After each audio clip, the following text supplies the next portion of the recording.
কৃষক মুক্তি সংগ্ৰাম সমিতিৰ সভাপতি ভাস্কুলি শইকীয়া, আছে সভাপতি ৰাজু বৰা, কাৰ্যকৰী সভাপতি অনিল বড়ো আৰু কৃষক মুক্তি সংগ্ৰাম সমিতিৰ উপদেষ্টা হুছেইন মহম্মদ। শ্ৰদ্ধেয় অসমবাসী ৰাইজ, যোৱা বিগত বহুদিন ধৰি আপোনালোক সকলোৱে জানে যে জাতিসংঘী নাগৰিকত্ব সংশোধনীৰ বিৰুদ্ধে আন্দোলন কৰাৰ অপৰাধত কৃষক মুক্তি সংগ্ৰাম সমিতিৰ উপদেষ্টা অখিল গগৈ যোৱা 8 মাহ ধৰি কাৰাবন্দী হৈ আছে। তেখেতৰ লগত 7 মাহ ধৰি কাৰাবন্দী হৈ আছিল ধৈৰ্য কোঁৱৰ, ঋতু সোণোৱাল আৰু মানৱ কোঁৱৰ। আৰু তাৰ পিছৰ পৰৱৰ্তী সময়ত আমি দেখা আপোনালোক সকলোৱে গম পাইছে 2021 চনৰ বিধানসভা নিৰ্বাচন সমাগত। আৰু এই মুহূৰ্ততে আমি কৃষক মুক্তি সংগ্ৰাম সমিতিয়ে আমাৰ এই ঐতিহাসিক ঘোষণা কৰিবলৈ গৈছোঁ। আমি কৃষক মুক্তি সংগ্ৰাম সমিতিয়ে এটা নতুন ৰাজনৈতিক দল গঠন কৰিবৰ কাৰণে আমি সম্পূৰ্ণৰূপে নিজকে সাজু আৰু প্ৰস্তুত কৰি তুলিছোঁ। এটা সম্পূৰ্ণ নতুন ৰাজনৈতিক দল গঠনৰ কাৰণে আমি কৃষক মুক্তি সংগ্ৰাম সমিতিয়ে নিজকে সম্পূৰ্ণ সাজু প্ৰস্তুত কৰি তুলিছোঁ। আমাৰ কৃষক মুক্তি সংগ্ৰাম সমিতিৰ এই নতুন ৰাজনৈতিক দল পূৰ্বৰ গণমুক্তি সংগ্ৰাম অসম নামেৰে নহ'ব। এটা নতুন নামেৰে নতুন ৰূপত কৃষক মুক্তি সংগ্ৰাম সমিতিৰ এই নতুন ৰাজনৈতিক দলে আত্মপ্ৰকাশ কৰিব। কৃষক মুক্তি সংগ্ৰাম সমিতিৰ যি ৰাজনৈতিক দল, এই ৰাজনৈতিক দল সম্পূৰ্ণৰূপে এটা আঞ্চলিক ৰাজনৈতিক দল হ'ব। আৰু আমাৰ এই আঞ্চলিক ৰাজনৈতিক দলে সকলো জাতি, সকলো জনগোষ্ঠী, সকলো ধৰ্ম, সকলো ভাষা, সকলো বৰ্ণৰ মানুহকে সামৰি ল'ব। আকৌ এবাৰ কৈছো, কৃষক মুক্তি সংগ্ৰাম সমিতিৰ এই ৰাজনৈতিক দল এটা আপোচবিহীন ৰাজনৈতিক দল হ'ব। কেনেকুৱা ধৰণৰ আপোচবিহীন ৰাজনৈতিক দল? আপোনালোকে সকলোৱে দেখিছে যে নাগৰিকত্ব সংশোধনী আইনৰ বিৰুদ্ধে সমগ্ৰ অসমবাসী আন্দোলন কৰিছিল, সকলো জাতীয় দল সংগঠনে আন্দোলন কৰিছিল। কিন্তু আমাৰ আপোচবিহীনতাৰ কাৰণতে আজিৰ তাৰিখতো কৃষক মুক্তি সংগ্ৰাম সমিতিৰ নেতা অখিল গগৈ কাৰাগাৰৰ অন্ধকাৰ পুখুৰীত আছে। তেনেকুৱা ধৰণৰ এক আপোচবিহীন ঐক্যবদ্ধ আঞ্চলিক ৰাজনৈতিক দল কৃষক মুক্তি সংগ্ৰাম সমিতিয়ে অনাগত সময়ত কৰিছে। আৰু আমাৰ এই ৰাজনৈতিক দল গঠনৰ কাৰণে সকলো ধৰণৰ বৌদ্ধিক কাম কাজ, যেনেকুৱা ধৰণৰ প্ৰস্তুতি চলাব লাগে, সকলো ধৰণৰ প্ৰস্তুতি নিমিত্তে সম্পূৰ্ণ কৰি তোলা হৈছে। কৃষক মুক্তি সংগ্ৰাম সমিতিৰ প্ৰস্তাৱিত ঐক্যবদ্ধ আঞ্চলিক ৰাজনৈতিক দলৰ সংবিধান আৰু কৰ্মসূচী ইতিমধ্যে প্ৰস্তুত কৰা হৈছে। আকৌ এবাৰ কৈছো, কৃষক মুক্তি সংগ্ৰাম সমিতিৰ প্ৰস্তাৱিত আপোচবিহীন আঞ্চলিক ৰাজনৈতিক দলৰ সংবিধান আৰু কৰ্মসূচী ইতিমধ্যে প্ৰস্তুত কৰি তোলা হৈছে। আমাৰ যি কৰ্মসূচী, এই কৰ্মসূচীখনৰ নাম হৈছে অসমবাসীৰ জাতীয় কৰ্মসূচী। কৃষক মুক্তি সংগ্ৰাম সমিতিৰ আপোচবিহীন আঞ্চলিক ৰাজনৈতিক দলৰ যি কৰ্মসূচী, সেই কৰ্মসূচীৰ নাম হৈছে অসমবাসীৰ জাতীয় কৰ্মসূচী। আৰু আমাৰ বিশ্বাস, অসমবাসীৰ জাতীয় কৰ্মসূচী হ'ব অনাগত দিনৰ আধুনিক অসমীয়া জাতিৰ গঠনৰ বুনিয়াদীৰ জমিন। আমাৰ যি দলৰ সংবিধান আৰু কৰ্মসূচী প্ৰস্তুত কৰা হৈছে, তাক আমি কৃষক মুক্তি সংগ্ৰাম সমিতিৰ সকলো জিলা সমিতিলৈ আমি প্ৰেৰণ কৰিম। কৃষক মুক্তি সংগ্ৰাম সমিতিৰ সকলো গণ সংগঠন, ছাত্ৰ মুক্তি সংগ্ৰাম সমিতি, চাহ শ্ৰমিক মুক্তি সংগ্ৰাম সমিতি, নাৰী মুক্তি সংগ্ৰাম সমিতি, কেন্দ্ৰীয় সমিতিলৈ আমি প্ৰেৰণ কৰিম। আৰু পৰৱৰ্তী সময়ত যিহেতু আমাৰ এই কৃষক মুক্তি সংগ্ৰাম সমিতিৰ যি আপোচবিহীন আঞ্চলিক ৰাজনৈতিক দল, এই আঞ্চলিক ৰাজনৈতিক দল এটা অসমবাসী ৰাইজৰ দল হ'ব। গতিকে আমাৰ কৰ্মসূচী আমি অসমবাসী ৰাইজৰ মতামতৰ লগত প্ৰেৰণ কৰিম। সমগ্ৰ অসমবাসীয়ে তেখেতসকলৰ মতামত দিব পাৰিব যে কৃষক মুক্তিৰ প্ৰস্তাৱিত আঞ্চলিক ৰাজনৈতিক দলৰ কৰ্মসূচীত কি কি কৰ্মসূচী থাকিব লাগে, সমগ্ৰ অসমবাসীয়ে তাক মতামত দিব পাৰিব। আৰু অসমবাসীৰ মতামত লৈ, সমগ্ৰ অসমবাসীৰ মতামত লৈ আমি অসমবাসীৰ জাতীয় কৰ্মসূচী সম্পূৰ্ণৰূপে প্ৰস্তুত কৰি আমাৰ দলৰ গঠনৰ কাম কাজ আগবঢ়াই লৈ যাব বিচাৰোঁ। আজি আমি স্পষ্ট আৰু পোনপটীয়াভাৱে কৃষক মুক্তি সংগ্ৰাম সমিতিয়ে ক'ব বিচাৰিছোঁ, আমি ঐক্যবদ্ধ আঞ্চলিক ৰাজনৈতিক শক্তি বিচাৰোঁ। আমি এক আঞ্চলিক ঐক্যবদ্ধ আঞ্চলিক শক্তি বিচাৰো আৰু তাৰ বাবে আমি আহ্বান জনাইছো যে অসমৰ সকলোবিলাক আঞ্চলিক শক্তি একলগ হওক। সকলো ধৰণৰ সাম্প্ৰদায়িকতাবাদ, সেয়া মুছলিম সম্প্ৰদায়িকতাবাদেই হওক, সেয়া হিন্দু সম্প্ৰদায়িকতাবাদেই হওক, তাৰ বিৰুদ্ধে যুঁজি আমি অসমবাসীয়ে এক ঐক্যবদ্ধ আপোচবিহীন আঞ্চলিক দল গঢ়ি তোলাটোৱে হৈছে এই মুহূৰ্তত জাতীয় কৰ্তব্য। আকৌ এবাৰ কৈছো, ঐক্যবদ্ধ আপোচবিহীন আঞ্চলিক শক্তি গঢ়ি তোলাটোৱে হৈছে এই মুহূৰ্তত অসমবাসীৰ জাতীয় কৰ্তব্য। তাৰ অন্যথা আমি অসমবাসীয়ে কেতিয়াও আমাৰ ওপৰত যি অত্যাচাৰ, আমাৰ ওপৰত বৰ্তমান যি অনাচাৰ চলিছে তাৰ পৰা আমাৰ কেতিয়াও মুক্তি সম্ভৱপৰ নহ'ব। এতিয়া আমি ক'ব বিচাৰিছো, আমাৰ যি প্ৰস্তাৱিত আপোচবিহীন আঞ্চলিক ৰাজনৈতিক দল হ'ব, কি কাৰণে আমি এই আঞ্চলিক ৰাজনৈতিক দল গঠন কৰিব বিচাৰিছো? ক্ষমতাৰ বাবে নেকি? কোনো পধ্যেই নহয়। আমাৰ এই আপোচবিহীন আঞ্চলিক ৰাজনৈতিক দল গঠন হ'ব এখন ৰাজনৈতিকভাৱে ফেডাৰেল আপোচবিহীন ৰাজনৈতিক দল গঠন কৰাৰ উদ্দেশ্যটো হৈছে এখন ৰাজনৈতিকভাৱে ফেডাৰেল, অৰ্থনৈতিকভাৱে আত্মনিৰ্ভৰশীল আৰু সামাজিক আৰু সাংস্কৃতিকভাৱে ইনক্লুচিভ, সকলোকে সামৰি আৰু এখন মানসিকভাৱে বিজ্ঞানসন্মত অসম গঢ়ি তোলাৰ। আমি এই দল গঠন কৰিছো ৰাজনৈতিকভাৱে ফেডাৰেল, অৰ্থনৈতিকভাৱে আত্মনিৰ্ভৰশীল, সাংস্কৃতিকভাৱে ইনক্লুচিভ আৰু মানসিকভাৱে এখন বিজ্ঞানসন্মত অসম গঢ়ি তোলাৰ। সেয়েহে আজি আমি কৃষক মুক্তি সংগ্ৰাম সমিতিয়ে অসমবাসীক, অসমৰ আমি সকলো আঞ্চলিকতাবাদত বিশ্বাসী, অসমৰ স্বাভিমানৰ প্ৰতি দায়বদ্ধ, জাতীয় ভাৱাপন্ন, ধৰ্মনিৰপেক্ষ, আপোচবিহীন আৰু প্ৰগতিশীল ব্যক্তিক আমাৰ দলত যোগদান কৰিবৰ কাৰণে, আমাৰ লগত যোগাযোগ কৰিবৰ কাৰণে, আমাৰ লগত সহযোগিতা কৰিবৰ কাৰণে আহ্বান জনাইছোঁ। আমি কৃষক মুক্তি সংগ্ৰাম সমিতিয়ে আঞ্চলিকতাবাদত বিশ্বাসী, অসমৰ স্বাভিমানৰ প্ৰতি দায়বদ্ধ, জাতীয় ভাৱাপন্ন, ধৰ্মনিৰপেক্ষ, প্ৰগতিশীল আৰু আপোচবিহীন প্ৰতিজন অসমবাসীকে আমাৰ দলত যোগদান কৰিবৰ কাৰণে, আমাৰ লগত যোগাযোগ কৰিবৰ কাৰণে আৰু আমাৰ লগত সহযোগিতা কৰিবৰ কাৰণে বিনম্ৰভাৱে আহ্বান জনাইছোঁ। আমি পুনৰ ঘূৰি যাব বিচাৰিছো আমাৰ যি কৰ্মসূচী তালৈ। আমাৰ যি কৰ্মসূচী অসমবাসীৰ জাতীয় কৰ্মসূচী, আমি বিশ্বাস অসমবাসীৰ জাতীয় কৰ্মসূচী যেতিয়া সম্পূৰ্ণৰূপে প্ৰস্তুত কৰি তোলা হৈছে, অসমবাসীৰ মতামত গ্ৰহণ কৰা হ'ব আৰু তাৰ পাছত এই অসমবাসীৰ জাতীয় কৰ্মসূচী হ'ব আমাৰ পয়া লগা আৰ্থ সামাজিক অসমখনক এখন নতুন অসমলৈ, এখন উন্নত অসমলৈ ৰূপান্তৰিত কৰাৰ কাৰণে এখন জাতিৰ দলিল, বুনিয়াদী দলিল হ'ব বুলি আমি বিশ্বাস কৰিছোঁ। আমি পুনৰবাৰ সমগ্ৰ অসমবাসীক কৃষক মুক্তি সংগ্ৰাম সমিতিৰ উদ্যোগত গঠন হ'ব লগা আপোচবিহীন আঞ্চলিক ৰাজনৈতিক দলৰ প্ৰতি সহযোগিতা আগবঢ়াবৰ কাৰণে, যোগদান কৰিবৰ কাৰণে আৰু যোগাযোগ কৰিবৰ কাৰণে আমি বিনম্ৰভাৱে আহ্বান জনাই আমাৰ আজি সংবাদমেল কৰিছোঁ।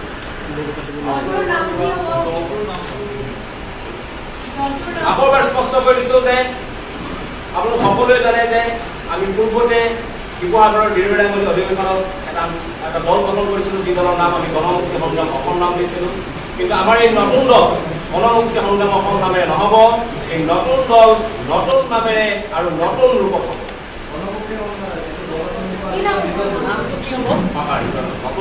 নতুন নামত আৰু নতুন ৰূপত।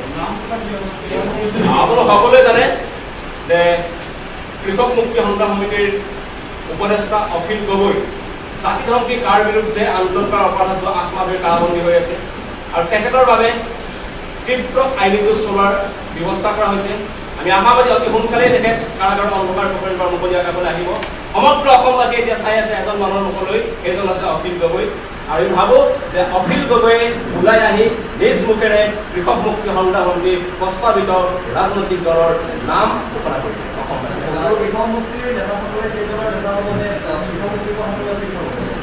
কৃষক মুক্তি এটা স্বতন্ত্ৰ এটা সংগঠন হিচাপে থাকি যাব আৰু এই দল সম্পূৰ্ণ এটা পৃথক দল হ'ব আৰু অখিল গগৈ নিজেই আহি নিজ মুখেৰে মুকলি আগৰ ফলত আমাৰ প্ৰস্তাৱিত ৰাজনৈতিক দলৰ নাম সকলো জাতীয় জনগোষ্ঠী আমাৰ কৈছোঁ যে আঞ্চলিকতাবাদত বিশ্বাসী, অসমৰ স্বাভিমানৰ প্ৰতি দায়বদ্ধ, জাতীয় ভাৱাপন্ন, ধৰ্মনিৰপেক্ষ, আপোচবিহীন সকলো প্ৰগতিশীল ব্যক্তি আমাৰ এই দল।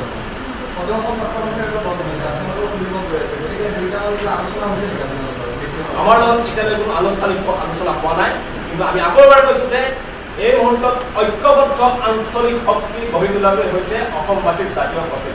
পৃথকে পৃথকে যদি ৰাজনৈতিক দল ঘোষণা কৰিব লগা হয়, ঘোষণা কৰিছে, এতিয়া এই গোটেইখিনি কথাই আকৌ বিজেপিক সহায় কৰিব নেকি? কাৰণ সকলোৱে যদি পৃথক পৃথক হৈ থাকে, ঐক্যবদ্ধ হোৱা নাথাকে। হয়, সকলো যদি পৃথক পৃথক হৈ থাকে হয়তো বিজেপি লাভৱান কৰিব। সেইকাৰণে আমি পুনৰবাৰ আৰু বাৰম্বাৰ দোহাৰি আছোঁ যে ঐক্যবদ্ধ আঞ্চলিক ৰাজনৈতিক শক্তি গঢ়ি তোলাটো এই মুহূৰ্তত অসমবাসীৰ জাতীয় শক্তি। নিশ্চিতভাৱে আমি এই ক্ষেত্ৰত পৰৱৰ্তী সময়ত আমি ঘোষণা কৰিম কেনেকৈ সদৌ অসম ছাত্ৰ সন্থাই হওক বা অসম জাতীয়তাবাদী যুৱ ছাত্ৰ জাতীয়তাবাদী ছাত্ৰ পৰিষদে হওক বা অন্যান্য সকলো দল সংগঠনৰ লগত কেনেধৰণে আমি আলোচনাবিলাক আগবঢ়াম সেইখিনি আমি পৰৱৰ্তী সময়ত কোনো মানে হেৰি নাই, প্ৰশ্ন নাই যে অসমৰ ৰাইজে হয়তো এটা বিকল্প ৰাজনৈতিক শক্তি আঞ্চলিক শক্তি এটা বিচাৰি আছে, কিন্তু এই বিজেপি বিৰোধী হওক বা তাৰ বিৰোধী হওক এই শক্তি যদি বেলেগ হৈ পৰে, কাৰণ আপোনালোকে বেলেগকৈ ঘোষণা কৰিব, আছুৱে বেলেগকৈ ঘোষণা কৰিব আৰু বেলেগ শক্তিয়ে ঘোষণা কৰিব, এই কথাখিনি গৈ মানে ক'ত হ'ব? ৰাইজ কিন্তু বিভ্ৰান্ত হ'ব, ৰাইজ বিভ্ৰান্ত হোৱা আৰম্ভ কৰিছে। সেইকাৰণে আমি অসমবাসীক বিনম্ৰভাৱে অনুৰোধ জনাইছোঁ যে আপুনি সকলোৱে কৈ আছে যে এই মুহূৰ্তত বিজেপিক পৰাভূত কৰিবৰ কাৰণে এক ঐক্যবদ্ধ আঞ্চলিক শক্তিৰ প্ৰয়োজন। আৰু আজিও আমি আপোনালোকৰ যি সহমত পোষণ কৰিছে সেই সহমতৰ লগত ঘূৰ মিলাই কৈছোঁ যে এই মুহূৰ্তত আমাক এক ঐক্যবদ্ধ আঞ্চলিক শক্তিৰ প্ৰয়োজন। আৰু এই ঐক্যবদ্ধ আঞ্চলিক শক্তিত চামিল হ'বৰ কাৰণে আমি সকলো যিমানবিলাক আঞ্চলিক শক্তি আত্মপ্ৰকাশ কৰিছে সকলো আঞ্চলিক শক্তিক আমি আজি এই সংগঠনৰ পৰা বিনম্ৰ কেইটা সমষ্টিত নিৰ্বাচনত এই সম্পৰ্কে আমি ইতিমধ্যে প্ৰাৰম্ভিক আমাৰ যিবিলাক কাম কাজ চলি আছে, এতিয়ালৈকে আমি এই চূড়ান্ত সিদ্ধান্ত এই মুহূৰ্তত আমি ৰাজহুৱা কৰিব বিচৰা নাই গণ উপকূলগত কাৰণত। আমি পৰৱৰ্তী সময়ত কিমানটা সমষ্টিত আমি নিৰ্বাচনত অৱতীৰ্ণ হ'ম, কেনেদৰে অৱতীৰ্ণ হ'ম, এই সকলো কথা আমি ৰাজহুৱা কৰিম। কোনোবা ক্ৰিমিনেল বেকগ্ৰাউণ্ড থকা লোকে জইন কৰিব পাৰে দেখা পোৱা যায় যে ৰাজনৈতিক দলবোৰত বহুত ক্ৰিমিনেল মানুহ এই ধৰণৰ মানুহ যোগদান কৰিলে আপোনালোকে তেওঁলোকক ল'ব নেকি আপোনালোকে আছে সেই লোকসকলক অভিযুক্ত আৰু ন্যায়ালয়ৰ মজিয়াত দোষী সাব্যস্ত হোৱাৰ মাজত এটা পাৰ্থক্য আছে। যদি ন্যায়ালয়ৰ মজিয়াত কোনোবা দোষী সাব্যস্ত হৈছে তেনে ব্যক্তিক কোনোপধ্যেই আমাৰ এই আপোচবিহীন আঞ্চলিক শক্তি দলত নাথাকে। অভিযুক্ত হয়তো হ'ব পাৰে, এতিয়া বিভিন্ন ৰাজনৈতিক চক্ৰান্তৰ কাৰণে বিভিন্ন মানুহ অভিযুক্ত হৈ থাকে, তেনেকুৱা মানুহবিলাক হয়তো প্ৰকৃততে দোষী নহ'বও পাৰে। গতিকে সেইবিলাক কথা নিশ্চিতভাৱে পৰৱৰ্তী সময়ত চালি যাইছে।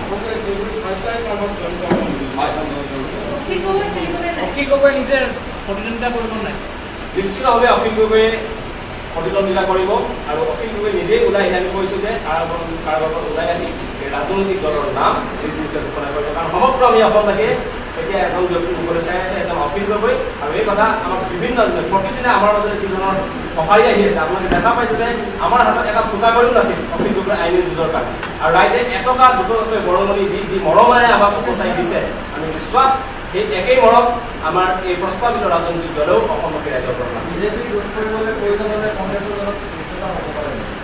আমি কৈছোঁ যে আমাৰ যি ৰাজনৈতিক দল হ'ব সেয়া হ'ব এক আপোচবিহীন আঞ্চলিক দল। আৰু কোনো আপোচবিহীন আঞ্চলিক দলে কোনো ৰাষ্ট্ৰীয়তাবাদী শক্তিৰ লগত নিশ্চিতভাৱে আপোচ নকৰিব।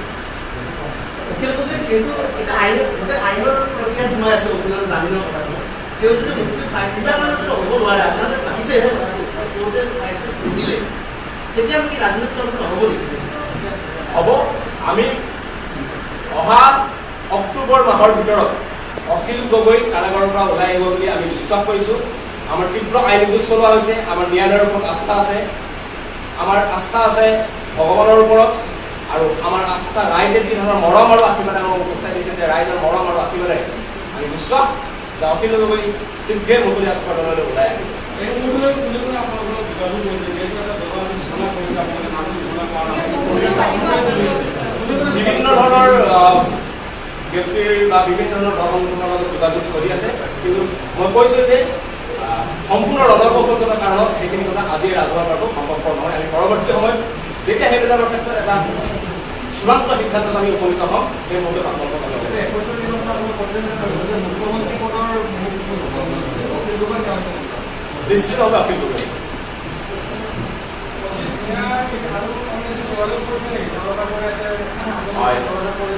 হয় অজিত ভূঞাৰ নেতৃত্বাধীন এই গণমৰ্চাৰ লগত আমাৰ এখন বৈঠক অনুষ্ঠিত হৈছিলে আৰু নিশ্চিতভাৱে পৰৱৰ্তী সময়ত তেখেতলোক আকৌ পৰৱৰ্তী বৈঠক হ'ব আমি কৈছোঁৱে যে এই মুহূৰ্তত বিজেপিক পৰাভূত কৰিবলৈ হ'লে সকলো আঞ্চলিক শক্তি একলগ হ'ব লাগিব আমি বাৰম্বাৰ কৈছোঁ যে অসমৰ সকলোবিলাক আঞ্চলিক দল অসমৰ সকলো আঞ্চলিক শক্তি আজি একলগ হোৱাটো প্ৰয়োজন এইটো জাতীয় কৰ্তব্য বুলি আমি সকলোৱে ধৰি লোৱা উচিত কংগ্ৰেছে আমাৰ লগত কোনো ধৰণৰ যোগাযোগ কৰা নাই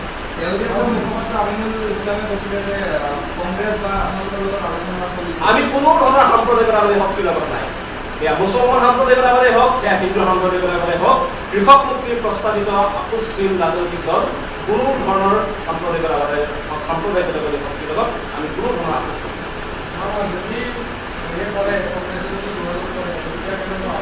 আমি কৈছোঁ যে আমাৰ দল হ'ব আপোচবিহীন ৰাজনৈতিক আঞ্চলিক ৰাজনৈতিক দল আৰু আপোচবিহীন ৰাজনৈতিক দল এটা স্থিতি যি হ'ব লাগিব সেই স্থিতি হ'ব আমি নিশ্চিতভাৱে ৰাষ্ট্ৰীয়তাবাদৰ প্ৰৱক্তাৰ লগত আমি নিশ্চিতভাৱে আপোচ নকৰোঁ আমি ভাবোঁ যে সৰ্বভাৰতীয় ৰাজনৈতিক দলে অসমৰ আমাৰ যি অৱস্থা আমাৰ যি ভয়ানক আৰ্থসামাজিক অৱস্থা তাৰ বাবে দায়ী সৰ্বভাৰতীয় ৰাজনৈতিক দলসমূহ আৰু সেই দলসমূহৰ লগত আমি নিশ্চিতভাৱে আমি আপোচ নকৰোঁ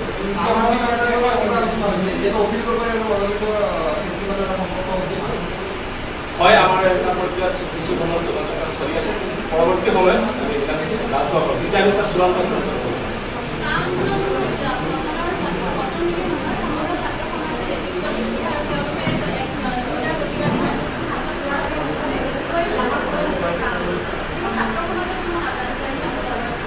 আমি সকলো শক্তি আমি বাৰম্বাৰ কৈছোঁ যে আঞ্চলিকতাবাদৰ বিশ্বাস অৰ্থাৎ তেওঁলোকে কা বিৰোধিতা কৰিব আমি কৈছোঁ যে অসমৰ স্বাভিমানৰ প্ৰতি দায়বদ্ধ অসমৰ স্বাভিমানৰ প্ৰতি দায়বদ্ধ কৰিছোঁ অসমৰ স্বাভিমানৰ প্ৰতি দায়বদ্ধ আছিল অসমৰ ছাত্ৰ সমাজ যি বন্দুক বেলেগত ভয় নকৰি ৰাজপথলৈ ওলাই আহি কা বিৰোধিতা ৰাজপথ উদ্ধাৰ কৰিছে নিশ্চিতভাৱে আমাৰ বিশ্বাস যে অসমৰ স্বাভিমানৰ প্ৰতি দায়বদ্ধ এইসকল ছাত্ৰ সমাজ আমাৰ লগত থাকিব আৰু তেখেতসকল বুজিছে শত্ৰু কোন মিত্ৰ কোন কাৰণ তেখেতসকলে জানিছে যোৱা 8 মাহ ধৰি কাৰাগাৰত পুনৰ বন্দী কৰি আছে কাৰ বিৰুদ্ধে আন্দোলন কৰাৰ বাবে বহু শিল্পী আছে যিয়ে আন্দোলন কৰিছিল তাৰপিছত এতিয়া বিজেপি বা ৰাজনৈতিক দলত যোগদান কৰিছে তেনে শিল্পীসকল আহিলে সমৰ্থন কৰিব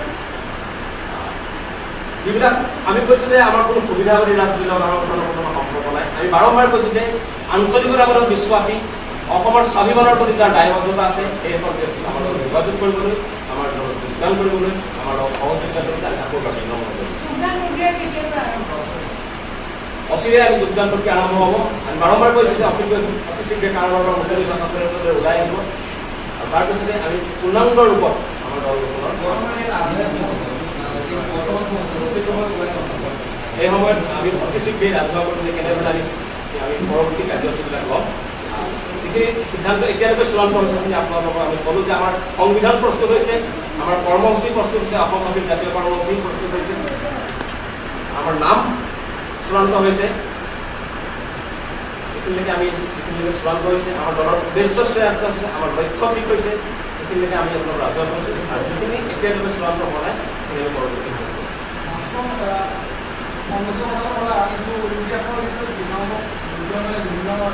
নাই নাই আমাৰ নহয় এতিয়া আমি কৈছোঁ যে আমাৰ যি দল হ'ব সেই দল মুছলমান সাম্প্ৰদায়িকতাবাদেই হওক হিন্দু সাম্প্ৰদায়িকতাবাদেই হওক কোনো সাম্প্ৰদায়িক শক্তিৰ লগত আমি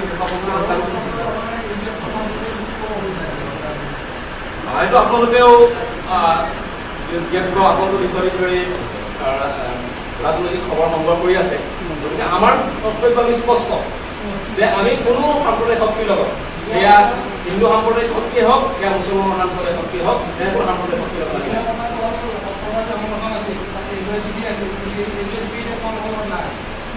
আমি সত্ৰ সংগঠনৰ আমাৰ যি এই ৰাজনৈতিক দল আজি আমি ঘোষণা কৰিছোঁ এয়া কৃষক মুক্তি সংগ্ৰাম সমিতিৰ আঞ্চলিক ৰাজনৈতিক দল ঘোষণা কৰিছোঁ আমি পৰৱৰ্তী সময়ত আমাৰ যি সত্ৰ সংগঠনৰ এখন মঞ্চ আছিল তাৰ দলখনৰ আমি নিশ্চিতভাৱে আমি আলোচনা কৰিম